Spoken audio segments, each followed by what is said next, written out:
Hi everyone, this is Mike Bonn with the Cash Flow Company, and today we're going to take a peek. We're going to look into 2024 using our 23 plus years of experience.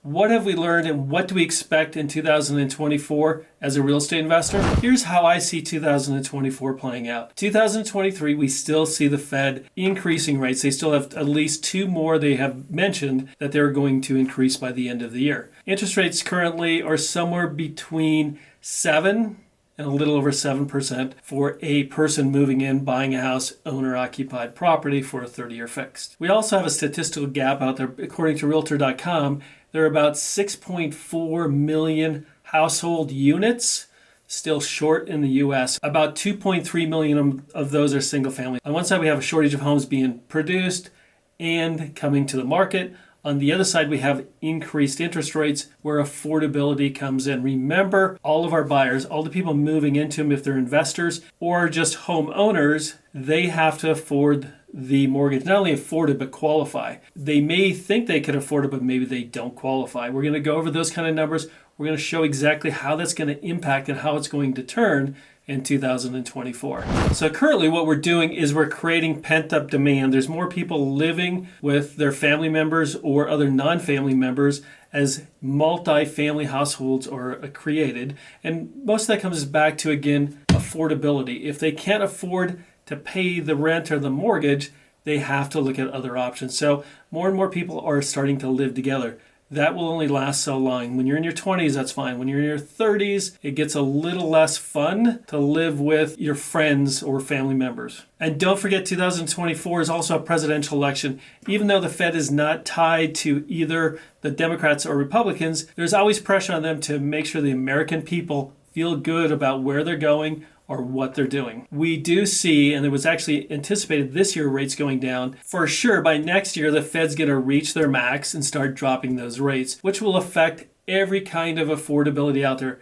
Credit card rates will go down, student loans will go down. All of those things put more money in your potential buyer's pockets, so home prices will go up. But we're going to go through some numbers so you can actually see why we predict that 2024 will be a great year for flippers and even the rental homeowners, because rates will be going down. You'll be increasing your cash flow just by refinancing. So what's the math, the economics behind what we're talking about?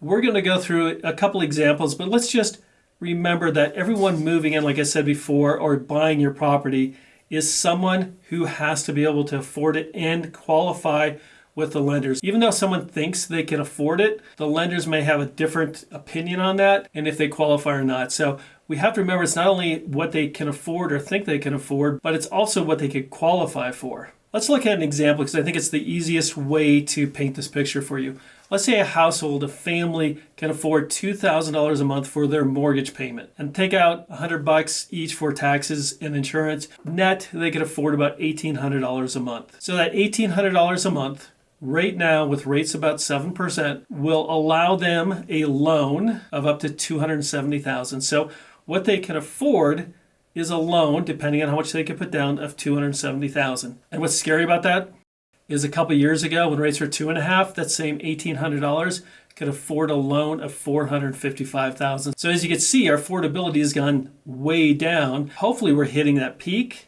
where affordability in the prices and what they can afford has come to the apex, the top of it. But what happens if rates get better? Rates go down to 6%, and they've been there this year. They've been at 5.5%, so it's not a stretch for them to go there. But I just want to show you the math in case it even gets better than the 6%. So if it goes down to 6%, now the same household that can afford $1,800 a month can afford a home for $300,000. So that's 11% increase from the $270,000. What happens next year if rates go down to 5.5%? Now someone can afford 17.4% more of a home when rates go down to 5.5%. So they can afford a home of about $317,000. So if someone can afford $270,000 now, and hopefully rates go down 5.5% or even better, that means now they can afford more of a home next year. Not only can they afford more of a home, but more important, they could qualify. More people are going to get into that qualification bucket now because the mortgage companies are going to go like, you qualify now. And the only reason that is because interest rates are going down. As interest rates go down, more people come to the market, more people can afford the home based on what the lenders think, the qualifications, the DTI. As it comes down, what's going to happen is all of these people, all of these households that are living with other people, this pent-up demand is going to hit the market again. If you are a flipper, you're going to see a great benefit here of having homes ready for the market. Maybe it's not the first quarter, but second quarter and third quarter of next year, we see rates coming down, pent-up demand being there, and prices, if you have a home, being ready to sell. You're going to take advantage of this. You may get that extra 11% of where we're at right now into next year, and hopefully even 17% or more. By the end of this year is when you need to start buying, getting properties ready. So next year when rates start coming down, you can take advantage of that. This is the same for real estate investors who are either looking at or holding investment properties. As rates go down, values go up, because those you're selling to are going to look at net cash flow. So right now, if your interest rates are 8% and you're looking at $5,500 in payments to either break even or qualify, you could afford $750,000, or someone could afford to buy the property from you for $750,000. What happens if rates go down to 7%? Your value goes up to $830,000. That's a big increase from $750,000 to $830,000 just by interest rates going down. So if you're new to investing or just trying to figure out how interest rates are going to impact it, this is what's going to happen. If you're buying right now at high interest rates and you're able to cash flow them, as rates go down, guess what's going to happen? Your properties become more valuable, your cash flow is going to increase, and it'll be a great time to be an investor. As a real estate investor, you got to keep up on interest rates. We have a mortgage report for investors that we can offer you. It just goes through and keeps you updated as major changes happen in the market.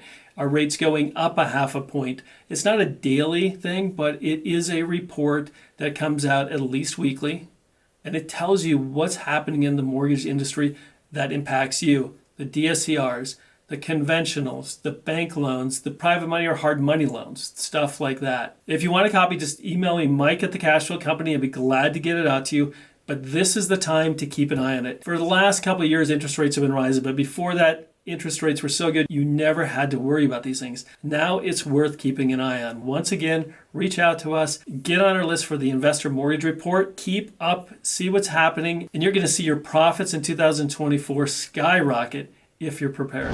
Now let's keep the money train rolling, and we'll see you on the next video.